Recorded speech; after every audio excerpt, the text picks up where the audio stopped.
네, 오늘은 광복절 75주년을 맞는 날입니다. 1945년 우리나라가 일제로부터 해방된 것을 기념하고 임시정부 법통을 계승한 대한민국 정부 수립을 축하하는 날이죠. 네, 이 시간 대통령 직속 3.1운동 및 대한민국 임시정부 수립 100주년 기념사업 추진위원회 위원장을 맡기도 했던 한완상 전 통일부 총리 직접 모셔서 광복절의 의미 다시 한번 되새겨보겠습니다. 총리님 안녕하십니까? 안녕하십니까? 네. 예. 오늘 이 광복절 뜻깊은 날 이렇게 나와주셔서 진심으로 감사드립니다. 예, 뜻깊은 날인데 저는 광복절 맞을 때마다 막 가슴이 아릅니다. 막 울고 싶어요. 아이고, 예. 왜냐하면 광복이 안 됐는데 광복절이라 그러거든. 해방이 안 됐는데 해방절이라 그러거든. 네네. 그 얼마나 그 언어와 현실의 그 괴리가 저를 네. 제 마음을 찢고 가슴을 찢는 그런 고통을 줍니다. 네. 네. 그 의미와 또 앞으로 우리가 해야 될 과제 예. 오늘 좀 자세하게 풀어보겠습니다. 올해가 이제 3.1운동으로 봤을 때는 이제 100년이 지났고 새로운 또 100년을 그렇지. 시작하는 해 아니겠습니까? 또 총리님께서 3.1운동 및 대한민국 임시정부 수립 100주년 기념사업 추진위원장을 또 맡으셨기 때문에 또 올해가 참 의미가 남다를 것 같은데요. 3.1운동의 정신의 어떤 의미 짚어주시고 또 그에 비춰봤을 때 우리 사회가 좀 잘 계승을 해야 할 텐데 좀 미치지 못하는 부분들도 있는 것 같습니다. 큰 틀에서 좀 진단을 해 주신다면요. 예. 3.1운동 정신은 100년 전 상황에서 보면은 대단히 공공적인 감동적 울림이 있습니다. 1919년 터졌는데요. 그 바로 9년 전에 우리가 한일 합병이 돼 갖고서 일본 사람들에 의해서 국토가 강점당하고 주권이 정말 빼앗겼죠. 그런데 그때의 세계 정세는 서구 선진국가도 전부 다 아시아, 아프리카 쪽에 땅을 강점하고 식민지로 수탈 착취하던 시대였습니다. 네네. 그런데 일본이 이제 후발 제국주의 국가가 돼가지고 대만을 식민지로 먹고 10년 후에 우리 한반도를 이제 식민지로 삼기 위해서 국토를 강점했거든요. 그러면은 그 강점당한 우리 민족과 백성들이 어떻게 대응했는가 보면 네. 이 감동이에요. 그 사람들은 10년 동안 우리를 합병해가고서 경찰을 앞세워서 치안을 확보한 게 아니고 경찰 플러스 헌병, 우리나라 민족하고 우리 국민하고 전쟁을 한 겁니다. 그래서 조금 무슨 이상한 일이 일어나면 헌병을 앞세워서 무단 통치를 했거든요. 네네. 그 잔인한 통치를 거의 9년, 10년 받은 시점에 터진 게 3.1운동인데 네. 그러면 그 잔인한 무단 통치에 대해서 우리가 어떻게 반응했느냐. 굉장히 수준 높은 도덕적이고 그리고 평화, 비폭력적인 방식으로 했습니다. 네. 그러니까 그 정신, 비폭력 평화 정신으로 가장 잔인한 제국주의적 식민 통치에 대응했다. 이 감동이 공공적이어서 그 운동이 일어나고 나서 불과 2달 이후에 북경대학 학생들을 감동시켜가지고 그 사람들로 하여금 이런 운동을 하게 했어요. 일본 제국주의는 사실은 한반도를 먹는 것도 물론 먹었지만은 중국을 침략하려고 한 것이 오래전부터 있었는데 네. 그 한반도를 교량으로 해서 중국 대륙을 강점하려고 하는 일본 제국주의에 대해서 우리 중국 지식인들과 학생들은 뭘 했는가? 한반도에는 전 민족이 일어서서 평화적으로 비폭력적으로 적극 저항. 네네. 비폭력이라 그래서 이게 소극 저항 아닙니다. 적극 저항을 했습니다. 그렇죠. 네. 했는데 부끄럽다 그래서 그 북경 대학생들이 그 시위를 할 때 오체 투지를 했어요. 그건 티베트 불교에서 자기들이 잘못했을 때 반성하기 위해서 몸을 땅에 던지고 한번 절하고 반성하고 또 한 걸음 가는 거 했거든요. 그리고 인도에서 영국 식민 제국주의에 이제 그 저항했던 간디와 그 네루 그분들도 우리 소식을 듣고 굉장히 이 감동을 했습니다. 그는 네루의 그 세계 역사 3권 쓴 그 가운데 2권을 보면 자기 딸 우사에게 쓴 편지 가운데 우리 그 이야기 3.1운동 이야기 나옵니다. 감동적으로 정말 감동적으로 했다. 너도 그걸 알면 너 나이 또래의 소녀도 했다. 아마 네. 유관순을 생각했을는지 모르죠. 그런 감동이 있었고 그리고 또 청년 호치민이 그 1919년 그 즈음에 파리에서 그 강화 회의할 때 네. 월남 대표로 청년이 갔다가 우리 우사 김규식 선생 이야기를 듣고 또 감동을 받아가지고 3.1운동 이야기 듣고요. 또 월남의 식민운동에 아주 큰 동력을 얻었거든요. 네. 이런 거 보면은 3.1운동의 이 통합적인 것, 그리고 3.1운동이 일어날 때요. 어떤 한 계급이 주도한 거, 한 세대가 주도한 거, 한 지역이 주도한 거 없습니다. 그야말로 모든 전체가? 모든 전체가 네. 지역도 통합적으로 종교도 천도교, 불교, 기독교 아주 이 통합적으로 했거든요. 근데 100년 지난 오늘 보면은 네. 참 걱정스러워요. 오늘도 여기 보니까 오는데 시간이 많이 걸렸는데 광화문에서 막 비가 오는데 저는 네. 저 모임을 하는 거 보면은 네. 그게 공공성이 있는지는 모르겠어요. 3.1운동 정신이 그게 스며들었는지 모르겠어요. 네.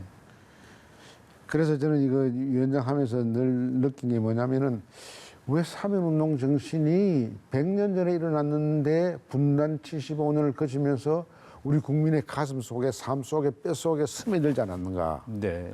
그 이유가 뭔가 그걸 제가 이제 굉장히 고민을 했죠. 그 대답은 간단합니다.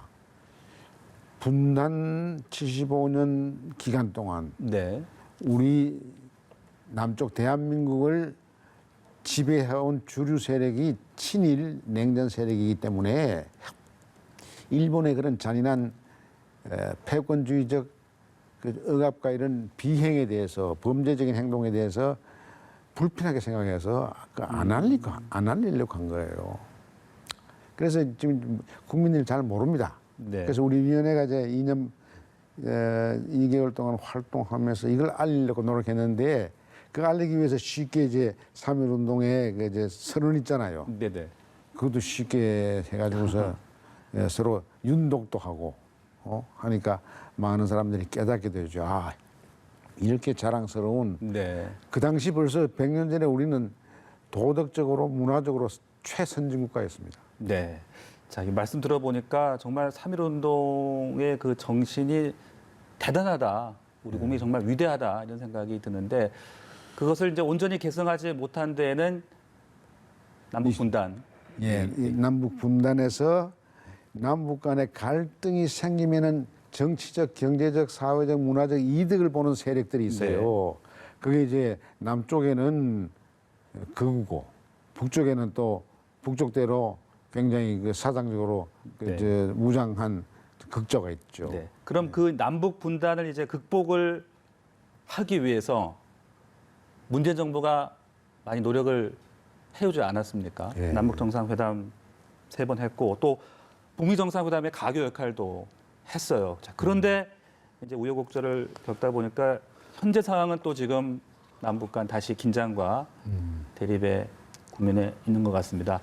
남북 관계 상황을 좀 잘 분석을 해 주셔야 될 것 같은데요, 총리. 예, 제가 그 남북 관계는 통일은 부총리를 했기 때문에 네. 참 가슴이 아픈데요. 2년 전, 그러니까 2년 전 2018년에는 4.27 정상회담이 있어서 파격적인 남북 간의 정상 간의 합의가 있었어요. 그리고 9월 달에는 평양선언이 있었어요. 평양선언이 있을 때 저는 평양에 있었습니다.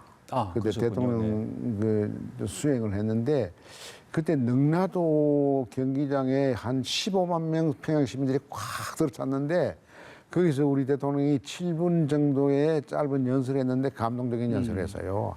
한반도를 비핵화시켜서 이것을 평화의 터전으로 만들어서 우리 자손 만대에 물려주자. 우리는 평화를 사랑하는 강인한 민족이다.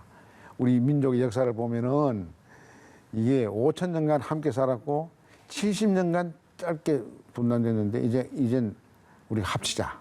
서로 평화를 만드는 일에 합치자. 그래서 감동적을 그 연설을 했는데 끝나자마자 15만 명이 말이죠. 우레 같은 박수로 그걸 연설을 지지했어요. 그러면은요, 우리 같은 박수 소리를 들으면서 제가 뭘 생각했는가 하니, 과연 4.27 남북 정상회담에서 합의한 거, 그리고 이번 평양에서 9월 평양선언에서 합의한 것이 앞으로 이제 3개월 지나면 이해도 다 가는데 이게 이루어지겠는가? 이루어지겠지. 문 대통령이 있으니까 이루어지겠지 생각했단 말이에요. 그런데 3개월 지나서 새해가 되는데도 아무 조치가 없고, 그 다음에 1년 동안 아무 조치가 없었어요. 그러니까 북한 당국은 굉장히 화가 났을 거예요. 특히 그 미국의 대북 제재가 심하니까 그게 이제 걸려서 안 되는 것도 있지만은, 네. 이를테면 개성공단이라든지 금강산 관광은 이것은 유엔 제재 대상이라고 하기보다는 남북 간에 남쪽에 이르면 대통령의 의지로 그게 된 거란 말이죠. 또 북쪽에서도 그걸 이해를 해서 네. 그 개성공단에 있는 그 주력 부대를 뒤로 밀르고 그게 이제 평화의 경제 특구를 만든 거 아닙니까? 그런데 우리 대통령이 2년 전에 거기 가서 그렇게 감동적인 지지를 받고 와서 아무 조치를 못한 이유가 이게 이제 그 미국과의 관계를 우리가 생각하지 않을 수 없는 거예요. 네. 그러니까 미국한테 그걸 물어볼 필요가 없는 것까지도 소위 한미 워킹 그룹을 거쳐서 뭐 물어보니까 미국은 안 된다 그러니까 네. 그게 약속한 게 이루어지지 않는 거죠. 네. 그러니까 물꼬는 잘 텄는데 계기는 잘 마련했는데 후속 이제 대책들이 좀 더 적극적으로 나왔어야 된다. 적극적으로 나서야 된다는 그 정도보다도 네. 더 우리가 솔직히 비판적으로 우리 자신을 성찰해 보면요. 우리가 미국한테 물어볼 필요 없는 것까지 금강산 문제나 개성공단 것까지도 물어보면서 못하니까 북쪽에서 더 화가 난 거죠. 과연 이게 합의를 해도 이게 실천은 안 되는데 앞으로 이거 하겠는가 하는 그런 네. 생각을 갖게 된 거죠.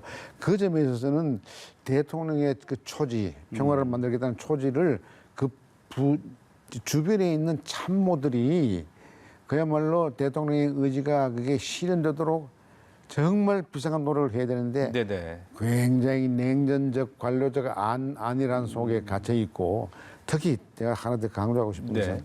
미국과 무슨 일을 할 때 우리 관료들이 정부 대 정부 이야기할 때도요, 우리 정부를 대표하는 사람들은 미국 사람 앞에만 가면 갑자기 새우로 쪼들어져요. 그럼 100년 전에 강대국이 고래였고 우리는 새우다. 그러니까 고래 등살에 새우 등 뜨신다 그러는데 지금 우리 새우 아니에요. 네. 지금 우리도 고래입니다. 사이즈가 좀 작은 돌고래처럼 영민한 고래입니다. 범고래보다는 작지만은 범고래보다도 머리가 더 좋은 돌고래인데, 우리가 스스로 네. 그 냉전 분단 70년 상황에서 길들여진 그 저자세가 그대로 이 제도에 남아가지고 미국 사람하고 이렇게 네. 딜을 할 때는 미국 사람이 싫어하면 그건 말을 못해요. 그러니까 미국에 좀 끌려갈 것이 아니라 우리가 주도적으로 적극적으로 해야죠. 해야 한다. 주도적으로 하도록 그렇게 네네. 4.27이나 그 9.28 선언이 그런 거 아닙니까? 네네, 맞습니다. 그러니까 아까 말씀드린 대로 그 평양 선언이 나오던 그 해 9월 말부터 3개월 동안 아무 조치가 없었고, 조치가 없으니까 북한에서는 그런 말을 했어요. 금강산하고 개성은 그거는 우리 민족끼리 서로 공조하는 차원에서 남북의 힘을 합쳐서 해보자라고까지 했는데도, 저쪽에 최고위가 그만했는데도 네. 그 우리 대통령 하고 싶어 했겠죠. 나 하고 싶어 했다고 생각합니다. 그건 참모들이 뭐 하는 거예요, 도무지. 좀 더 그때 박차를 가했어야 되는데 그렇지. 그 부분이 좀 아쉽다. 그걸 프로그램을 이렇게 워크업을 이해를 하겠습니다. 플랜을 네. 만들어야죠. 자, 그렇다면 이제 앞으로 또 이걸 어떻게 풀어 나가야 될지 이제 그 부분을 생각해 봐야 될 텐데, 당장 이제 북미 정상회담이 미국 대선 이전에 열리지 않을까 이런 전망도 있었습니다만은 또 트럼프 미 대통령이 대선 이후에 재선되면 신속하게 하겠다 이렇게 발언을 했어요. 그렇다면 이거 앞으로 북미 간의 어떤 관계, 한반도 프로세스가 좀 늦어지는 거 아니냐, 어떻게 좀 봐야 되는 겁니까? 한반도 프로세스는요, 미국 대통령 선거 전에는 전혀 진전이 없을 거고 그 후에도 저는 별로 낙관하지 않습니다만은 네. 다만 이제 트럼프가 남북 관계를 이렇게 진전시키지 못하는데 상당한 책임이 있어요. 트럼프 자신이 어떤 철학적인 일관성 있는 정책을 갖고 있는 것도 아니고 비전이 있는 것도 아니고 네.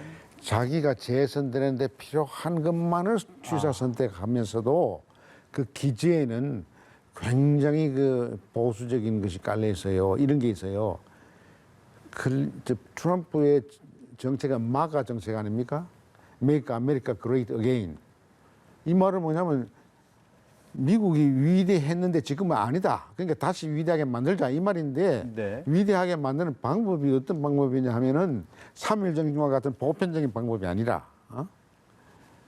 말 잘 안 듣는 외국들 특히 그게 뭐 같은 백인 유럽이라 하더라도 좀 버릇을 고쳐야겠다.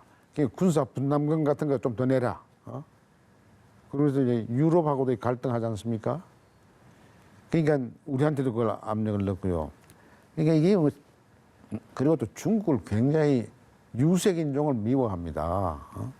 그래서 중국 포위 작전에 아주 신경을 너무 쓰기 때문에 네. 그러한 전략적인 잘못된 생각 때문에 이 왔다 갔다 이 예측할 수 없는 트럼프의 그 외교적인 정책을 보면은 우리 평화 프로세스가 이루어진다고 하는 걸 장담할 수가 없어요. 네. 저는 내년 선거에 그분이 될지 안 될지도 내가 지금 예측하기 어려울 정도니까. 그런데 우리 정부 입장에서 봤을 때 미국을 의식하지는 않을 수 없지 않을까요? 미국을 추상적으로 미국을 의식하는 건 좋아요. 그러나 구체적으로 남북 간에 정부 간에 정상 간에 합의한 것은 성실하게 이행하는 모습을 보여줘야죠. 알겠습니다.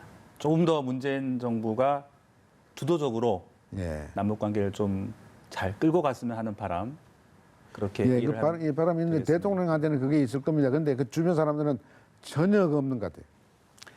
주변 사람들은 전부 다 새우되는 것을 만족하는 그런 자세를 취하고 있는 것이 문제라고 생각해요. 네. 자, 또 좀 여쭤보고 싶은 게 지금 문재인 정부의 어떤 하고 싶은 말씀이 더 있으실 것 같아요. 예. 지금 또 문재인 대통령에 대한 지지도가 역대 최저를 기록하기도 했고 사실 이 문재인 정부가 촛불혁명에 의해서 탄생을 한 정부인데 또 총선 때도 많은 국민들이 힘을 실어주었죠. 그런데 지금 불과 몇 달 사이에 상황이 좀 많이 바뀌고 있는 것 같습니다. 까먹었죠. 어떤 하실 말씀이 있으실 것 같아요. 제가 이게 좀 대통령께서 들으시기에 거부가실지 몰라도 네. 난 대통령에 대한 내 신임은 있습니다만은 그 대통령을 보좌하는 사람들의 자세가 몇 가지가 있어요. 제일 높은 수준의 차원은 역사적으로 자기의 상관을 보좌하는 거죠. 멀리 보고 대통령이 하시는 일을 옆에서 도와주는 거고 제일 낮은 것은 심기 보좌입니다. 기분만 편하게 해주는 거예요. 대통령의 마음을 편하게 해주는 거예요. 대통령이 불편하다고 생각하는 것, 대통령을 불편하게 생각 안 하는데도 그렇게 생각해가지고 아예 불편한 이야기를 하는 사람들하고 이게 단절을 시키는 거야. 그러니까 소통을 못하게 하는 거죠.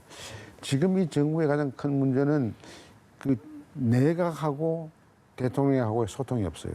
네. 그러면 그건 누구 잘못이냐? 그 밑에 청와대에서 대통령을 모시는 분들의 잘못이에요. 소통이 없어요. 대통령을 마침 청와대에다가 유폐시켜 놓은 것 같은 기분이 들 때가 있어요. 제가 볼 때는. 근데 이번에 보세요. 그 부동산 문제도 네. 부동산 문제는 소위 사회 정의 문제 아닙니까? 이것은 소득의 평등만 아니라 불로소득을 없애서 정말 평등을 실현하려고 하는 의지인데 그 대통령이 갖고 있을 겁니다. 그러면은 청와대 안에 부동산을 그 두 채씩 갖고 있는 사람들 정리하자 그랬으면은 그 정리를 안 한 책임은 참모 가운데 실장이 져야죠.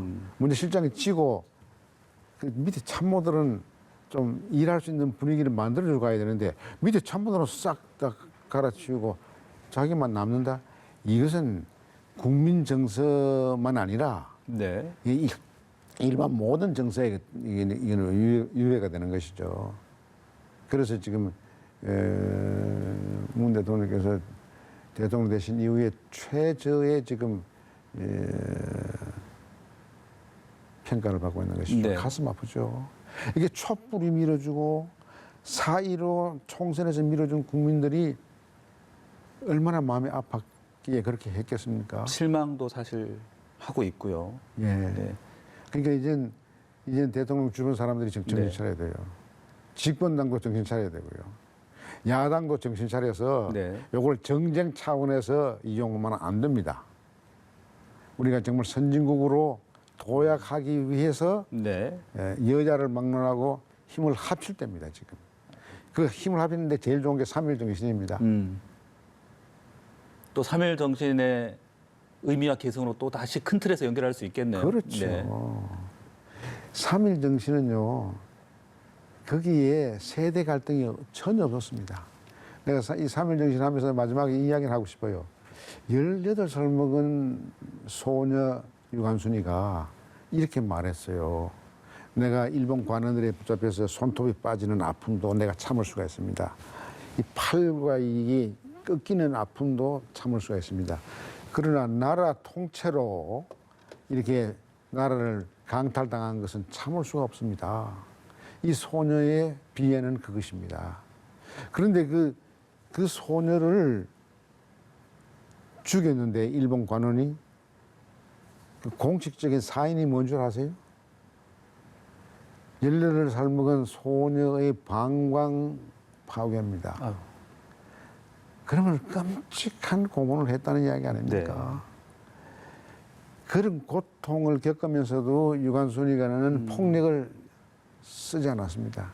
그저 대한독립 만세만 불렀죠. 그 정신으로 국민이 하나가 돼야 돼요. 네. 비폭력 정신으로 하나가 돼야 돼요. 네. 3.1 운동의 정신을 다시 한번 좀 더 짚어보고 대립과 갈등보다는 우리 사회 전체가 좀 화합할 수 있는 그런 사회로 좀 나아가야 되겠습니다. 이 근본적인 화합입니다. 독립운동한 사람들이 100년 전에 지금 이렇게 남북이 분단되고 분단된 우리 대한민국 안에 막 이게 계급, 이념, 지역으로 갈등한 거 보면은 그 돌아가신 선열들이 가슴을 칠 겁니다. 우리가 일본하고 싸울 때는 그런 거 없었는데 왜 지금 너희들은 이렇게 싸우냐? 네. 총리님이 어떤 말씀 하시고 싶으신지 잘 이해를 할 수 있을 것 같아요. 그리고 또 오늘 이제 광복절이었으니까 경축사 이야기도 좀 해봐야 되지 않겠습니까? 예. 경축사 문재인 대통령이 이제 경축사를 통해서 진정한 광복은 평화 한반도에서 개인의 꿈과 삶이 보장되는 것이라고 말을 했고요. 남북 협력이야말로 최고의 안보 정책이라고 강조를 했습니다. 어떤 의미로 들으셨어요?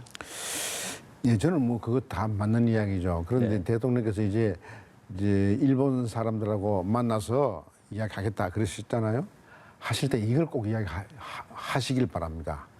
지금 오늘 대통령께서 말씀하신 건 추상적으로 옳은 말인데 이제 네. 추상적인 것보다도 일본 사람하고 딱 만나면은 대일 메시지 지금 또 말씀해 주시는 예? 거죠? 일본과의 관계에서의 관계, 말씀. 일본 네. 관계, 한일 관계에서 네, 강제징용 배상 문제에 대해서도 이야기를 그런 하셨죠. 배상 네. 문제도 아니고요. 그보다 더 근본적인 이야기입니다. 인권 문제까지 같이. 예, 인권 문제보다도 더 깊은 건데 이런 겁니다. 네. 일본은 우리 한국 민족에 대해서 지난 100년간 줄기차게 가해자의 입장에 섰습니다. 우리는 부당하게 피해자의 입장에서 고통을 감내해 왔습니다. 네. 그렇게 우리에게 부당하게 가해를 해온 일본 당국은 우리의 그 가해에 대해서 끝없이 부끄러움을 느껴야 합니다. 끝없는 부끄러움을 느껴서 현재 총리가 국가를 대표해서 우리에게 미안하다. 우리를 용서해달라. 그렇게 말하면 우리는 즉각적으로 용서해야 됩니다. 그 자세가 제일 중요합니다. 그러니까 그 속에 무라야마 총리 같은 사람의 말, 일본 식민 정책도 잘못했다. 한반도를 강점한 것도 우리가 잘못했다. 그런 것이 이제 그런 큰 틀 속에서 하면은 다 들어가죠. 그러니까 무슨 배상금 얼마다 이런 강론적인 기술적인 이야기가 중요한 게 아니라 우리가 100년 가까이 36년 하고 분단 시대에 우리가 분단돼서 남북 간에 상전 전쟁이 일어난 사이에 일본은 미국에 비화해서 세계 2대 경제 대국이 됐단 말이에요. 그러니까 그런 걸 다 생각하면은 네. 정말 양심을 가지고 한국 민족에게 미안하다. 네. 이 부끄러움은 끝이 없다 하는 것을 이야기하면은 그리고 용서해달라. 일본이 좀 진심을 보이고 진심을 보이는 거죠. 좀 성의를 보여준다면 좋을 텐데 말입니다. 성의를 보여주면은 일본도 좋고 우리도 좋은 게요. 네. 저는 일본에 여기 있는 저 공사한테 그 이야기 한 적이 있지만은 일본을 너무 내가 미워하니까 내가 증오의 감옥에 같이 있는 죄수더라고. 그래서 내가 그분한테 그 이야기했어요. 나 이 증오의 감옥에서 좀 해방시켜 주시오. 그러니까 그분이 이야기가 나오시면 되죠. 그래서 아니 그 감옥의 열쇠는 당신들이 갖고 있어. 당신들이 그 증오의 감옥을 만든 거니까. 어? 당신들이 증오의 감옥을 만들었다는 것을 시인하고 미안하다, 잘못하다, 이 부끄러움은 끝이 없다라고 말하면은 우리는 무슨 보상금이나 구체적인 네. 어떤 그런 그 대가보다도 보상 그보다도 우리는 즉각적으로 용서할 용의가 있다. 그런데 또 야스쿠니 신사에 오늘 그 야구순 신사 가서 보내고, 공물을 바쳤는데 그 공물은 자기들 천황을 위해서 바친 일본 백성들에게도 공물이 주는 거는 뭐 자기들 권리죠. 그런데 거기 우리 한국 백성들이 있단 말이에요. 강제징용당해서 강제에 또 이 군대로 끌려가서 죽은 사람이 있는데 그 사람들에게 먼저 공물을 보내야죠. 그게 상식이죠.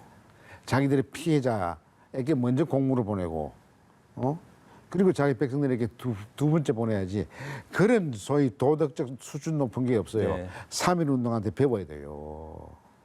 3.1 운동 보세요. 쉽게 풀었으니까 그런 게 나오잖아요. 가장 감동적인 부분이 이제는 이 폭력의 시대는 지나가고 도의의 시대가 왔다. 그리고 그 3.1 선언문 행동 그 세 가지 약속을 보면은 절대로 경거망동하게 그 폭력 같은 거 쓰지 말라는 뜻의 당부가 있어요. 네. 알겠습니다. 그게 우리 민족의 저력입니다. 네. 자, 이 총리님 말씀을 이제 오늘 쭉 들어봤는데 오늘 이제 소중한 시간 내주셨으니까 끝으로 오늘 광복절 맞이해서 하시고 싶은 말씀 또 3.1 운동 정신 다시 한번 강조해 주셔도 좋고요. 끝으로 한 말씀 부탁을 드리겠습니다. 우리 국민들이요, 이 해방 맞았다고 좋아하는데요, 아직 해방 안 됐습니다. 광복 안 됐습니다. 언제 해방과 광복이 되느냐. 우리 민족끼리 싸우지 않고 평화로 하나가 되는 날. 그리고 그렇게 통일이 돼서 우리가 같이 번영하는 날. 그 날이 진짜 해방이고 광복이죠. 그날을 위해서 우리가 여야의 차이를 초월해서 3.1 운동하듯이 그리고 계급과 계급의 차이를 넘어서서 종교의 차이를 넘어서서 성의 차이를 넘어서서 우리가 힘을 모으는 것 이것이 참 광복과 해방의 길로 달려가는 자세입니다. 네. 모든 국민이 통합하고 화합하고 또 남북 화합의 길로 가는 그런 과제를 우리 총리님께서 오늘 말씀해 주신 것 같습니다. 네, 감사합니다. 네, 오늘 말씀 잘 들었습니다. 고맙습니다. 네, 감사합니다.